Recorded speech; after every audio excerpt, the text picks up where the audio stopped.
How's your break, mate? Break was good, thanks, Josh. Yeah, very fun. Good. And good to be back. What's your sort of early observations been of pre-season so far? Yeah, it's been great to be back. It's been lots of fun, lots of hard work. It's been great getting to know Mac as the new high-performance boss. He's obviously got a lot to do with how the pre-season's run and, get on well with him. So it's been good fun so far, really enjoying it. What's the differences between he and Virgo? Little things here and there, not too much different. They've obviously worked together quite a lot over the journey, but just good to get a fresh face in and a fresh perspective and someone with a few different tricks up the sleeve. So hopefully, probably we haven't seen the worst of him yet. So I'm sure that's coming over the next few weeks. Does he like making players run in the heat as much as Virgo did? Not too sure. We'll wait and see. But yeah, we've been doing quite a lot of high speed conditioning still early in the pre-season, which has been great. Guys running really well. So it's definitely been one of the tougher ones, but really enjoying it. Anyone stood out to you in terms of whether that's running or strength that come back in a different sort of state? Yeah, Hugh Bond always impresses me. Yeah, he's been great. He's certainly set the tone with the running and really good over the off season as well. But probably all the boys that are here training on, looking for a contract have been pretty impressive as well, as you can imagine. What about yourself, mate? How are you tracking this pre-season? Yeah, feel great. Just looking to keep improving. Pretty much same story for me. Look after the body and really get to work and keep improving. Are you expecting to play a similar role? Definitely play in the forward line, start there, and it's probably going to look pretty similar. Good to bring Cal Archie in, who will spend a bit of time forward as well.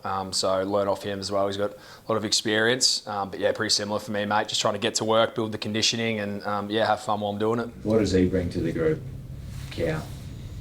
Well, the obvious one is from a successful team. So he brings that wealth of knowledge of how a successful team does it. And obviously back-to-back premierships is incredible achievement for him, and to get him on board is fantastic. And he's I didn't get to play with him, but he was my draft year, so I know him a little bit. So it's good to have someone in of that age profile as well. It's good for guys like myself to have an extra leader on board to help these young guys out. Have you told him former lines just go from strength to strength at Westlake?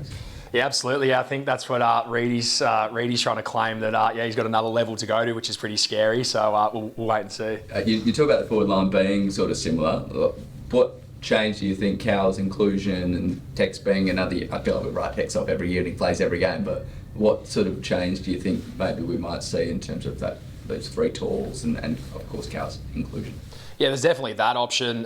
Seen him play roles where, an example, he's played on Tom Stewart, so he can play that sort of role and he's good in the air. But probably just his versatility around the ground as well means that you can sort of plug holes where you need to. So he's played on a wing, saw him play in the grand final, play a really disciplined, important role on the wing, and he can play behind the ball as well. So he can play all three positions and do it effectively. So it just gives flexibility to whatever the coaches want to do with that, or whatever needs to happen, whether it's filling holes where we need to. When you went on your off-season break, how did you sort of process what happened in September? How did it sit with you, and what does that sort of manifested as you come back to pre-season?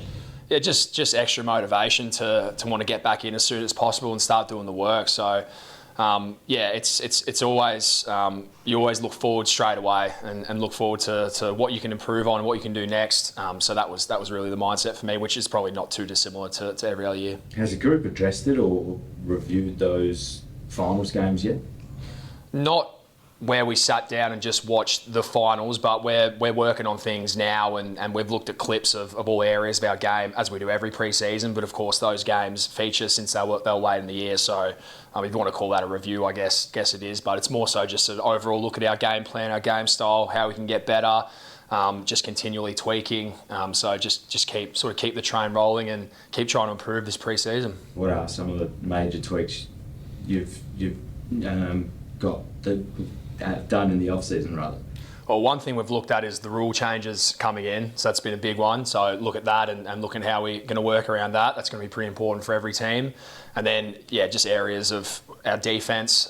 We've had a big focus on our defence, as we always do. Probably going to say that a fair bit, but how quickly we can, defend the ground, compress the ground, has been a big focus. And we've pretty much worked on all three areas of our game already this pre-season, which is positive. Composure's a hard thing to train, but that was probably something at times in the finals where the fumbles that we hadn't really seen you do throughout the year sort of came to the fore. So have you been able to, is there a way you can sort of train that and work on that in a non-game situation?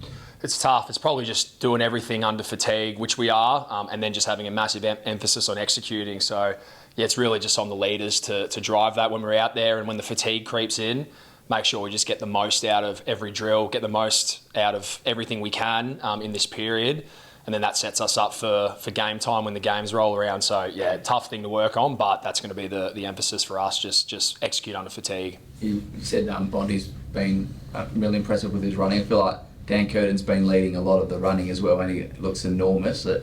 What's his ceiling, do you think, this year? Yeah, it's gonna be awesome to play alongside him. It's definitely a large ceiling.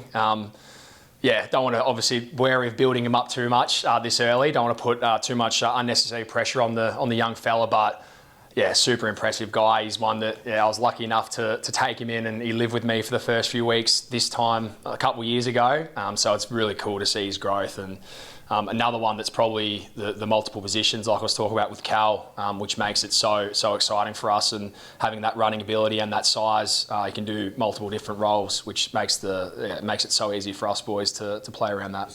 Besides what we've seen on field, what are some of the biggest areas of growth that you've seen since he was your housemate? Just the way the boys all mix together. I think you guys will probably hear a lot about our culture, and that's all, that stuff's all real. The way the boys sort of mix in together and get around each other, and how they spend their off time, it's just awesome to, as a little bit of an older guy, to watch that and see the banter, and see them all be professionals together as well and get the work in. That's probably the most growth I've seen with him since he came in, and you see it with a lot of boys. As they get more comfortable, those qualities start to come out. So yeah, it's going to be good. Hopefully it's going to be a good year for him, and we'll help him along, and I'm sure he'll help us along. You thankfully don't have to deal with racist abuse in your career, but to see the action that we saw yesterday taken with us, I know it's illegal and stuff, but to see now people being made accountable for the things they say online, I'm sure you've copped some of it. From a player's point of view, is that good to see? Yeah, I think so. Yeah, I think it's something we definitely have to keep doing, keep improving on. Talk about fatigue, mate. Machu Picchu in the off season. Fatigue. How was that trip, and just in terms of a life experience as well, and a bonding experience with some of your teammates as well? Yeah, it was so different. Yeah, I didn't know much about it before I went, but yeah, it was awesome to do something different like that, and different type of fitness as well. We obviously flew up the trail compared to some of the other people that were on it, but it is a different type of fitness, just that sort of steep walk up the trail. But yeah, it was so rewarding, so fun to do something different, but also something outdoorsy and challenging as well.